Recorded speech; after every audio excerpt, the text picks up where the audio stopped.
इस सेशन में chemistry class 12 chapter 2 solution के क्रम को आगे बढ़ाते हुए हमने एक नया टॉपिक आप लोगों के सामने दिया है, that is called molarity. Molarity क्या है? सॉल्यूशन के क्वांटिटेटिव कॉन्सेंट्रेशन को मेज़र करने का एक यूनिट है मोलरिटी, जो कि हर हिसाब से, हर रेस्पेक्ट से it is very very important. ठीक है, तो इस टॉपिक के ऊपर आज हम लोग डिस्कशन करने जा रहे हैं। तो डिस्कशन करने से पहले सबसे पहले हम लोग ये देख लें कि हम लोग इस सेशन में क्या क्या करने वाले हैं। ठीक है, तो इसमें सबसे पहले हम देखेंगे डेफिनीशन ऑफ मोलरिटी। मोलरिटी का डेफिनीशन करेंगे, उसके बाद यूनिट ऑफ मोलरिटी, मोलरिटी की यूनिट क्या है, मोलरिटी को डिफरेंट एक्सप्रेशन के द्वारा हम लोग एक्सप्रेस कैसे कर सकते हैं, इसको हम लोग सीखेंगे। ठीक है, उसके बाद molarity in terms of density, molarity को डेंसिटी के टर्म में कैसे एक्सप्रेस कर सकते हैं, इस फॉर्मूला से को यूज़ करके हम सॉल्यूशन की डेंसिटी को कैलकुलेट करने में सक्षम होंगे। ठीक है, next expression of molarity for dilute solution. Dilute solution means कोई सॉल्यूशन दिया गया है, अगर उसको हम डाइल्यूट करें तो उसके मोलरिटी पर क्या इफेक्ट पड़ेगा, उसका रिजल्टिंग मोलरिटी क्या होगा, इसके बारे में स्टडी करेंगे। अगर नेक्स्ट देखें मोलरिटी ऑफ मिक्सिंग, अगर हम एक सॉल्यूशन लिए हैं जिसका कॉन्सेंट्रेशन फिक्स्ड है, वॉल्यूम फिक्स्ड है, हम क्या करें कि उसको दूसरी सॉल्यूशन में हम अगर मिक्स करते हैं जो डिफरेंट मोलरिटी का है, डिफरेंट वॉल्यूम का है, दोनों को मिक्स करने के बाद हमें जो रिजल्टिंग सॉल्यूशन मिलेगा उसकी मोलरिटी क्या होगी, उसका वॉल्यूम क्या होगा, इसके बारे में हम लोग डिस्कशन करेंगे। उसके बाद effect of temperature on molarity, molarity के ऊपर टेम्परेचर का क्या इफेक्ट पड़ता है, ये भी हम लोग देखेंगे। ठीक है, मोलरिटी को रिप्रेजेंट कैसे करते हैं, मोलरिटी का नोटेशन क्या होता है, इसके बारे में भी हम लोग डिस्कशन करेंगे। जैसे आप लोगों ने देखा होगा 1m, 1/2m, 1/10m या m/10m, तो ये सबको कैसे हम एक्सपेंड करेंगे, इसका प्रैक्टिकल मीनिंग क्या होता है, इसके बारे में हम डिस्कशन करेंगे।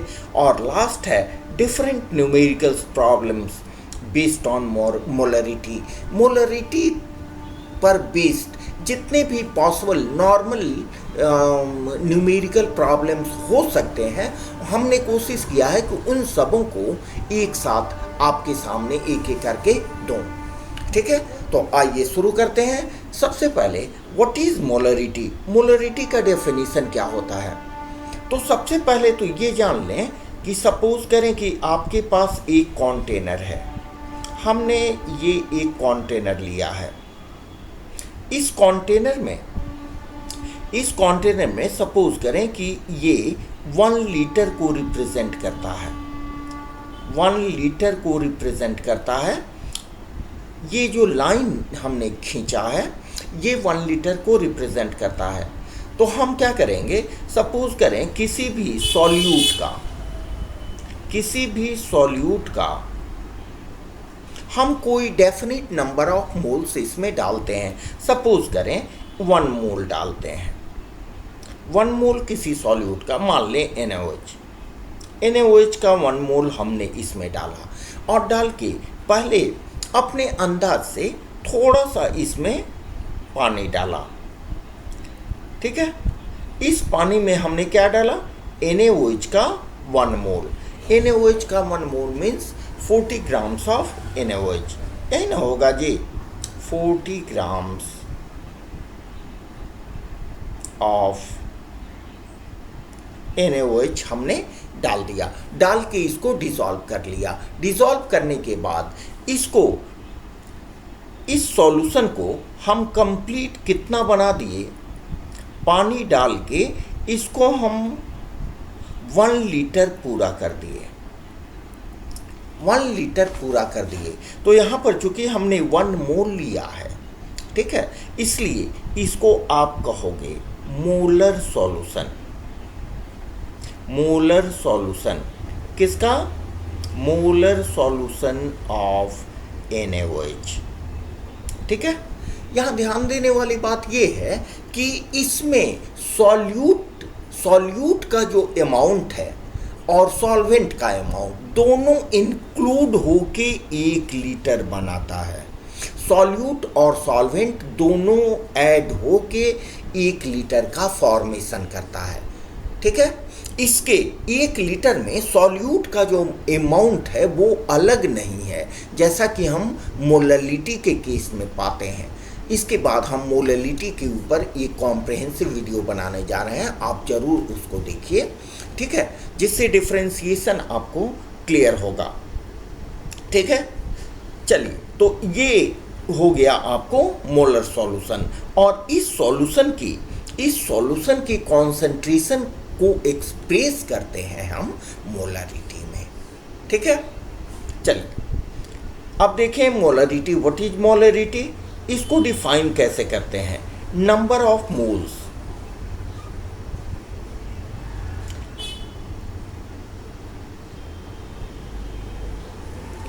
नंबर ऑफ मोल्स जिसको n से हम रिप्रेजेंट करेंगे। Number of moles of solute dissolved in 1 litre. आप जानते हो लीटर को आप सेंटीमीटर क्यूब में भी एक्सप्रेस कर सकते हो, या डेसीमीटर में, या 1 डेसीमीटर क्यूब ऑफ सॉल्यूशन। किसी सॉल्यूशन के 1 लीटर में जो सॉल्यूट का नंबर ऑफ मोल्स डिसॉल्व होता है उसी को हम बोलते हैं मोलरिटी। दैट मीन्स, इसको क्लियर वे में हम यहाँ आपको नोट्स के रूप में भी यहाँ देने वाले हैं। दैट इज मोलरिटी क्या हो जाएगा? मोलरिटी जिसको हम रिप्रेजेंट करते हैं कैपिटल M से। Molarity is equal to number of moles of solute जिसको स्मॉल n से रिप्रेजेंट करते हैं, divided by volume of solution in litre. ठीक है, अब यहाँ देखें, यहाँ इसके आधार पर अगर मोलरिटी का हम यूनिट निकालें, यूनिट क्या हो जाएगा? यूनिट ऑफ M, ये क्या हो जाएगा? ऊपर हो जाएगा मोल डिवाइडेड बाय वॉल्यूम को हम लिखते हैं लीटर में। लीटर को आप ऊपर ले जाओगे तो क्या हो जाएगा? मोल पर लीटर। ठीक है, इसको आप ऐसे भी लिख सकते हैं, mole litre inverse. It is the unit of molarity. ठीक है, अब इस मोलरिटी के इस टर्म को हम डिफरेंट वे में एक्सप्रेस कर सकते हैं। मोलरिटी के इस टर्म को हम डिफरेंट वे में एक्सप्रेस कर सकते हैं। कैसे एक्सप्रेस कर सकते हैं ये भी देख लें। अब यहाँ देखें, आप जानते हो, we know that number of moles n is equal to क्या होता है? Given mass of solute, given mass of solute, जिसको पहले से हम मान के चल रहे हैं। यहाँ सपोज करें ये सॉल्यूट है, तो सॉल्यूट के मास को हम WB मान रहे हैं। ये मास ऑफ सॉल्यूट के मास को हम WB मान रहे हैं। और सॉल्वेंट, यहाँ जो वाटर है, वाटर हमने लिया है, वाटर हो गया आपको सॉल्वेंट। ठीक है, तो सॉल्वेंट के मास को हम सपोज करके, पहले ही लेक्चर से हमने बता दिया है, इसको सपोज किया है हमने WA से। समझ में आ रही है बात? ठीक है, तो गिवन मास ऑफ सॉल्यूट, इसको हमने WB कहा, by molecular mass of solute, molecular mass of solute, इसको हम मान के चलेंगे MB। समझ रहे हैं? तो N is equal to WB by NB। हमारा जो मोलरिटी का एक्सप्रेशन है, मोलरिटी का जो इक्वेशन है, number of moles of solute, तो नंबर ऑफ मोल्स हमने क्या निकाला? WB by MB। तो नेक्स्ट एक एक्सप्रेशन आपको जो मिलेगा वो molarity is equal to WB by MB, ये multiplied by volume of solution in litre, volume of solution in litre. ठीक है, तो अगर इस पर न्यूमेरिकल आप बना सकते हैं डिफरेंट टाइप्स के। अगर आपको direct number of moles of और volume of solution in litre दिया गया है तो डायरेक्ट आप इसमें वैल्यू उसका पुट कर दें तो आपको न्यूमेरिकल बन जाएगा।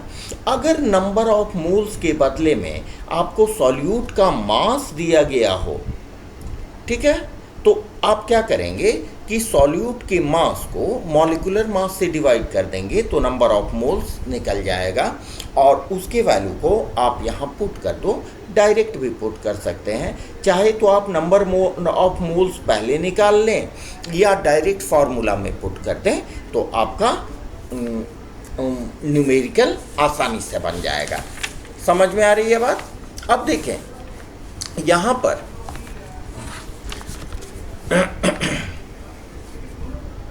यहाँ पर और एक हमको एक्सप्रेशन यहाँ मिल सकता है। क्या मिल सकता है? हम लोग एक नया टर्म देखेंगे, स्ट्रेंथ पर लीटर, स्ट्रेंथ पर लीटर। ठीक है, स्ट्रेंथ पर लीटर को हम डिफाइन करते हैं मास of solute, that means WB by volume of solution in litre. ठीक है, तो ये देखें, यहाँ पर थोड़ा देख लें, ये देखिए, ये WB by volume of solution in litre, इसके बदले हम लिख सकते हैं, इसके बदले लिख सकते हैं स्ट्रेंथ ऑफ सॉल्यूशन। तो इसको जब पुट करेंगे तो आपका क्या मिलेगा? M is equal to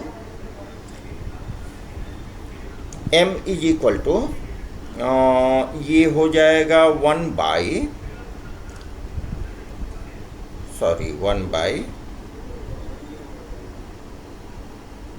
MB multiplied by strength of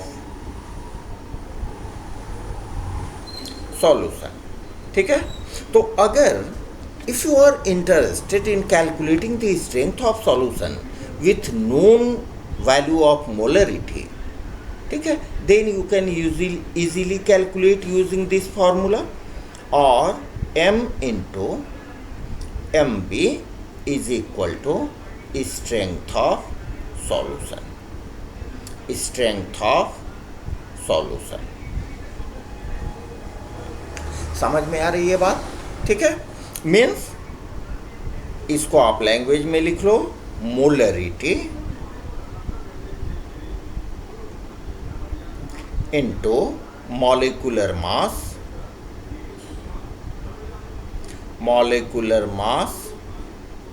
of solute, that means WB will give the value of strength of solution in liter, litre में आपको स्ट्रेंथ ऑफ सॉल्यूशन कैलकुलेट हो सकता है। ठीक है, अब देखें मोलरिटी इन टर्म्स ऑफ, अब इसके बाद हम देखें कि मोलरिटी को डेंसिटी के टर्म्स में हम कैसे एक्सप्रेस कर सकते हैं ताकि हम डेंसिटी का भी कैलकुलेशन कर सकें। तो उसके लिए हम क्या देखेंगे, उसके लिए फॉर्मूला होता है, ये सारी चीज़ों को एक साथ हमने नोट्स में लिख दिया है। यहाँ देखें, जैसे मान लें कि let a solution contains X% of solute, किसी सॉल्यूट का X% सॉल्यूट है, X% सॉल्यूट है, इसका मतलब that is X gram of solute is dissolved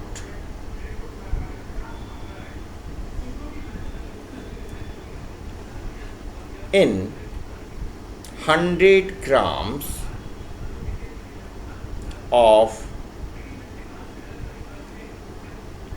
solution। ठीक है, बात समझे? अब देखें इसको हम, इसके लिए फॉर्मूला हम क्या यूज करेंगे, इसके लिए हम डायरेक्ट फॉर्मूला आपको लिख देते हैं। इसके लिए मोलरिटी का डायरेक्ट फॉर्मूला आप लिखोगे, मास of solute into 10 into D divided by molecular mass of solute. ठीक है, समझ में आ रही है बात? चलिए, अब इन्हीं सब चीज़ों को हमने यहाँ लिख दिया है। आप देखें इसको, सबसे पहले molarity and its unit definition क्या हुआ, number of moles of solute dissolved in 1 liter or 1 decimeter cube of solution। That means molarity is equal to number of moles of solute, जिसको हम N से रिप्रेजेंट किए हैं, divided by volume of solution in litre. ध्यान दें, volume को हमेशा हम लीटर में एक्सप्रेस करते हैं। अगर मिलीलीटर में दिया गया है, सेंटीमीटर क्यूब में दिया गया है, तो उसको हम कन्वर्ट कर लेंगे लीटर में। ठीक है, that means M is equal to, molarity is equal to N by V in litres, जहाँ पर N इज इक्वल टू है number of moles of solute and V is the solution of volume of solution in litre. ठीक है, इसके आधार पर हम molarity का unit कैसे निकालेंगे। देखिए, ऊपर में है मोल, इट इज मोल, और नीचे में है लीटर, तो मोल by litre, that means mole पर लीटर। इसी को हम ऐसे भी लिखते हैं। ठीक है, और मोल डेसीमीटर क्यूब। ठीक है, चलिए डिफरेंट एक्सप्रेशंस में यहाँ पर देखें, number of moles of solute divided by volume of solution in litre. तो इसके आधार पर अगर number of moles of solute आप निकालना चाहें तो क्या करेंगे, मोलरिटी को वॉल्यूम से मल्टीप्लाई कर देंगे। देखिए, number of moles of solute is equal to molarity multiplied by volume of solution in litre. ठीक है, अब अगर नंबर ऑफ मोल्स यहाँ हमने पहले भी बता दिया है कि N इज इक्वल टू होता है given mass of solute divided bye molecular mass of solute.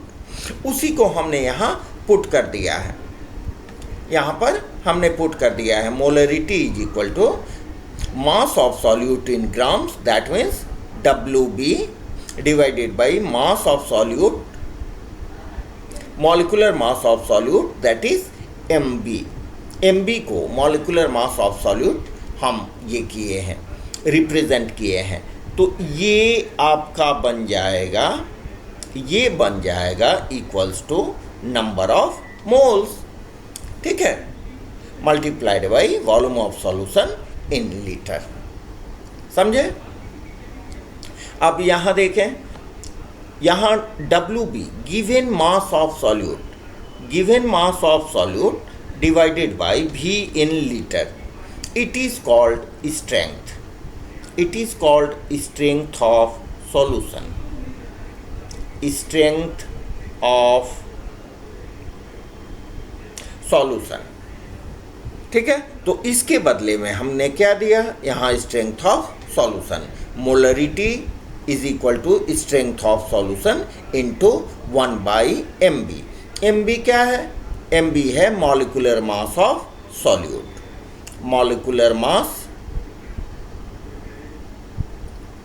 Of solute. ठीक है, तो स्ट्रेंथ ऑफ सॉल्यूशन अगर हम कैलकुलेट करना चाहते हैं तो हम क्या करेंगे, मोलिकुलरिटी को मॉलिक्यूलर मास ऑफ सॉल्यूट से मल्टीप्लाई करते हैं। देखिए, ठीक है, ये सब एक्सप्रेशन काफ़ी यूजफुल है न्यूमेरिकल प्रॉब्लम को सॉल्व करने के लिए। अब यहाँ देखें, यहाँ पर हमने क्या किया है कि अगर वॉल्यूम मिलीलीटर में दिया गया हो या सेंटीमीटर क्यूब में दिया गया हो, वैसी स्थिति में मोलरिटी आप कैसे निकालेंगे? यहाँ भी मिलीलीटर में है, 1000 से डिवाइड करोगे तो सेंटीमीटर क्यूब में कन्वर्ट हो जाएगा, लीटर में कन्वर्ट हो जाएगा। ठीक है, तो ये नीचे वाला पोर्शन हम ऊपर ले जाएंगे तो हमारा इक्वेशन बनेगा WB into 1000 divided by MB into V in millilitre. ठीक है, यहाँ लिखा हुआ है WB is given mass of solute and MB is molecular mass of solute. अब यहाँ देखें, molarity in terms of density. देखिए, बहुत सिंपल सी बात है। ठीक है, यहाँ हमने एक सॉल्यूशन माना है जिसकी डेंसिटी D है। ये सॉल्यूशन में x% है सॉल्यूट का। x% का मतलब कि x gram of solute is dissolved in 100 grams of solution.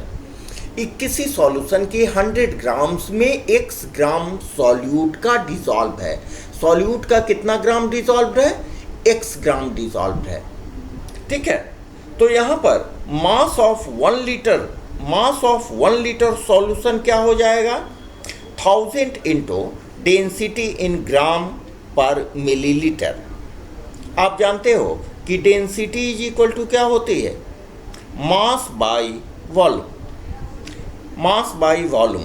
तो मास क्या हो जाएगा? मास इज इक्वल टू हो जाएगा डेंसिटी इंटू वॉल्यूम। हमने वही किया है। ठीक है, वॉल्यूम को डेंसिटी से मल्टीप्लाई कर दिया है। ठीक है, तो यहाँ पर हमने वॉल्यूम लिया है डिजॉल्व्ड इन 1 लीटर में। 1 लीटर में चूँकि मोलरिटी हमको कैलकुलेट करनी है। ठीक है, तो 1 लीटर का मास कितना हो जाएगा? 1000 into D grams, where D is density of solution. समझे? तो अब देखें, मास ऑफ सॉल्यूट कितना है? x% of total mass of solution. Solution की टोटल मास का x%। इसको क्या करेंगे? x% को टोटल मास से मल्टीप्लाई कर देंगे। x% को टोटल मास से मल्टीप्लाई कर देंगे तो परसेंट इज इक्वल टू कितना हो गया? x/100। x% का मतलब हुआ x/100। तो यहाँ 20 से यहाँ 20 कट करें तो आपका क्या बच गया? x into 10 into D। इतना ग्राम्स हो गया, इतना ग्राम्स ऑफ सॉल्यूट। ठीक है, अब सॉल्यूट का आपको मास मालूम हो गया तो मास को आप मॉलिक्यूलर मास से डिवाइड कर दें। सॉल्यूट के गिवन मास को मॉलिक्यूलर मास से डिवाइड कर दें तो आपको मिल जाएगा मोलरिटी, क्योंकि हम मान के चले हैं पहले 1 लीटर सॉल्यूशन को। तो 1 लीटर सॉल्यूशन में जो सॉल्यूट का number of moles of solute in 1 litre solution हमने यहाँ कैलकुलेट कर लिया है, यही वैल्यू देगा मोलरिटी का। मेरे समझ से बात क्लियर हो रही है?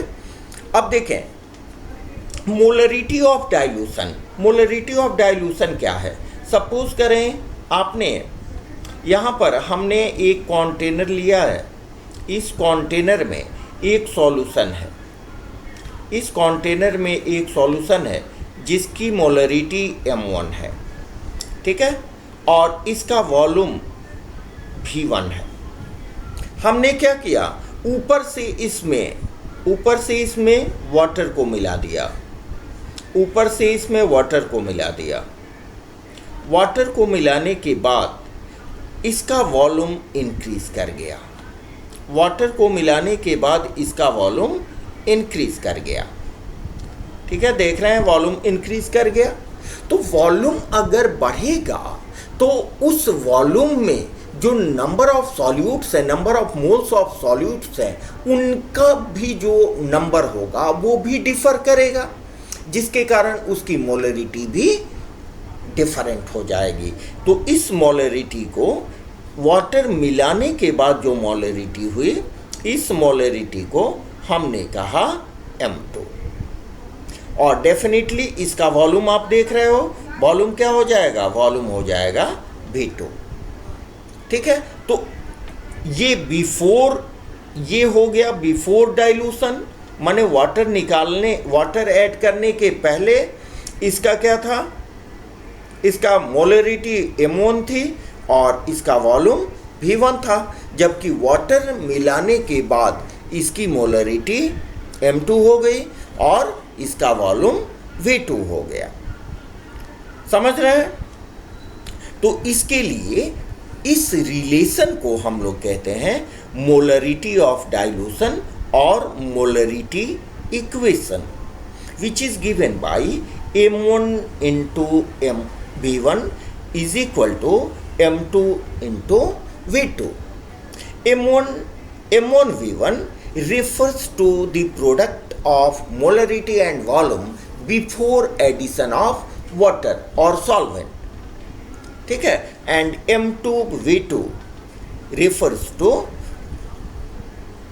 the product of molarity and volume after dilution।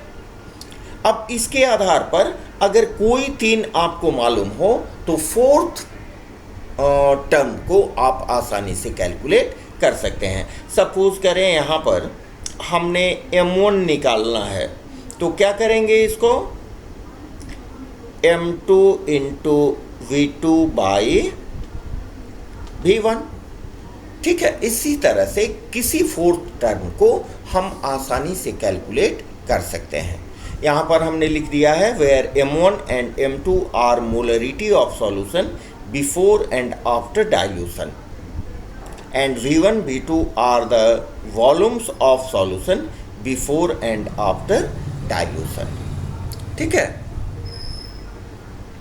Molarity of mixing, suppose करें आपके पास 3 सैंपल है, 3 सॉल्यूशन आपको दिया गया है,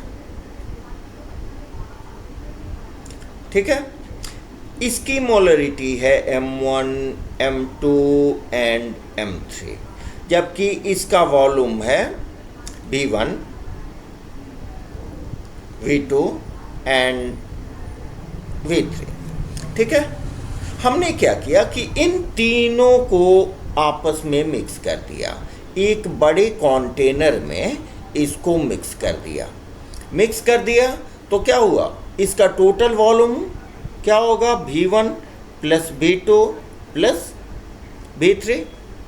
वॉल्यूम चेंज हुआ तो डेफिनेटली इसकी मोलरिटी भी चेंज हो गई। तो इस मोलरिटी को हम सपोज करें mr, रिजल्टिंग मोलरिटी। तो रिजल्टिंग मोलरिटी का वैल्यू हम कैसे देंगे, तीनों के सम से, M1V1 plus M2V2 plus M3V3, हमने इन तीनों को मिला दिया। तीनों को मिलाने से हमारी एक रिजल्टेंट मोलरिटी डेवलप हुई। ये सॉल्यूशन का जो कंबाइंड मोलरिटी होगा दैट इज रिजल्टेंट मोलरिटी, ठीक है। और volume MR B1 plus B2 plus V3, ठीक है। यहाँ पर देखिए हमने यहाँ लिख दिया है, let there be 3 samples of solutions having same solvent and solute and their molarity are M1, M2, M3 and volumes are V1, V2 and V3, ठीक है। मिक्सिंग के बाद इसकी मोलरिटी को M रिजल्टेंट MR से रिप्रेजेंट किया गया है। वैसी स्थिति में हम इस फॉर्मूला से रिजल्टिंग मोलरिटी का वैल्यू आसानी से कैलकुलेट कर सकते हैं। नेक्स्ट आए effect of temperature on molarity. Molarity के एक्सप्रेशन से हम क्या देख रहे हैं, किसी दिए गए डेफिनेट कॉन्सेंट्रेशन वाले सॉल्यूशंस के लिए n का वैल्यू कांस्टेंट होगा, ठीक है। तो इस इक्वेशन से हम देखें n जब कांस्टेंट हो जाएगा इसका मतलब कि m is inversely proportional to V, ठीक है। यहाँ V डिनोमिनेटर में है और volume is directly proportional to temperature. Temperature को बढ़ाने से वॉल्यूम बढ़ेगा और वॉल्यूम इनवर्सली प्रोपोर्शनल में है मोलरिटी के। इसका मतलब कि मोलरिटी का वैल्यू डिक्रीज होगा। Molarity decreases on increasing the temperature. जब टेम्परेचर को हम इंक्रीज करेंगे तो मोलरिटी का वैल्यू डिक्रीज होगा, ठीक है। यहाँ देखिए, since volume increases on increasing the temperature and volume term is present at denominator, hence the value of molarity decreases on increasing the temperature. यही कारण है कि molarity is said to be temperature dependent. Molarity को temperature dependent कहते हैं, ठीक है। चलिए नेक्स्ट आते हैं नोटेशन। सपोज करें आपको दिया गया है 1m। 1m का मतलब क्या हुआ, 1m का मतलब हुआ कि किसी सॉल्यूशन में 1m, हम लोग एग्जाम्पल के लिए सपोज करें NaOH को ले लेते हैं। NaOH ये हुआ 1 मोल ऑफ NaOH। NaOH के 1 मोल में कितने ग्राम्स होंगे, 40 ग्राम्स ऑफ NaOH, ठीक है। अब सपोज करें कि यहाँ आप देख सकते हो, सपोज करें आपको 1m NaOH का दिया गया है, ठीक है। तो इसको हम बोलेंगे मोलर सॉल्यूशन। देखिए molar solution, 1 mole of solute is dissolved in 1 litre of solution, इसको मोलर सॉल्यूशन कहते हैं और इसकी मोलरिटी होती है 1। मोलर सॉल्यूशन और इसकी मोलरिटी होती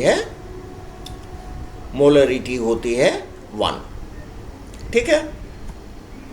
अब देखें इसमें NaOH 1 मोलर सॉल्यूशन में NaOH का कितना होगा, NaOH का 40 ग्राम्स ऑफ NaOH डिसॉल्व होगा। छोटे छोटे न्यूमेरिकल पूछे जाते हैं इसके आधार पर। नेक्स्ट आए 0.5 मोलर सॉल्यूशन, 0.5 m, ठीक है। इसको आप 1/2 m भी लिख सकते हैं या m/2 भी लिख सकते हैं। इस सॉल्यूशन को हम लोग बोलते हैं semi molar solution. It is called semi molar solution, semi molar solution. ठीक है, लिखने का जरूरत नहीं है, यहाँ लिखा हुआ है सेमी मोलर सॉल्यूशन।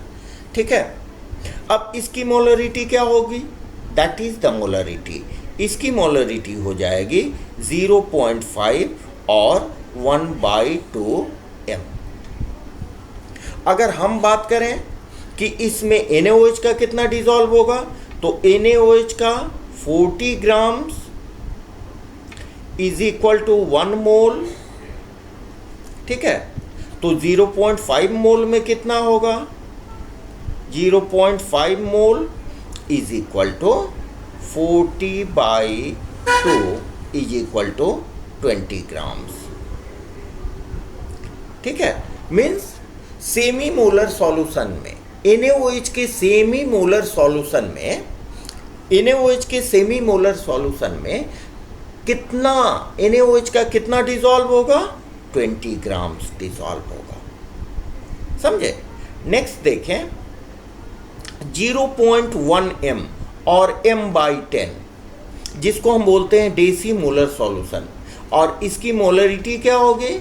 यही 0.1 या 1/10। इसमें देखिए NaOH का कितना डिसॉल्व होगा? 1/10। 1/10 1 मोल में 1 मोलर सॉल्यूशन में 40 ग्राम्स, इससे 10 डिवाइड कर दो, ये कैंसिल हो गया। इसका मतलब 4 ग्राम्स डिसॉल्व होगा of NaOH is dissolved in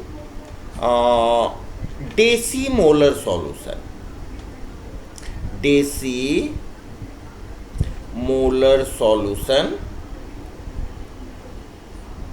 of NaOH। ठीक है, NaOH में 4 ग्राम्स डिसॉल्व होगा। अगर हम देखें 0.1 m, 0.1 m, इसका मतलब क्या हो गया? इसका मतलब क्या हो गया? No 0.01 m, 0. ये हो गया 0.1 m, 0.01 m। इसका मतलब क्या हो गया? 1/100 m, जिसको बोलते हैं centimolar solution, centimolar solution. That means इसमें NaOH का कितना डिसॉल्व होगा? 40 को आप 100 से डिवाइड कर दो, ये कैंसिल, 0.4 ग्राम्स ऑफ NaOH। बात समझ रहे हैं? ठीक है, चलिए तो आज के सेशन में यही हम ख़त्म करते हैं। बहुत अधिक व्यस्तता के कारण इसके न्यूमेरिकल को हम नेक्स्ट वीडियो में दे रहे हैं, आप इसको देखते रहें। ठीक है, wishing U a very very nice day. Thanks for visualising this video.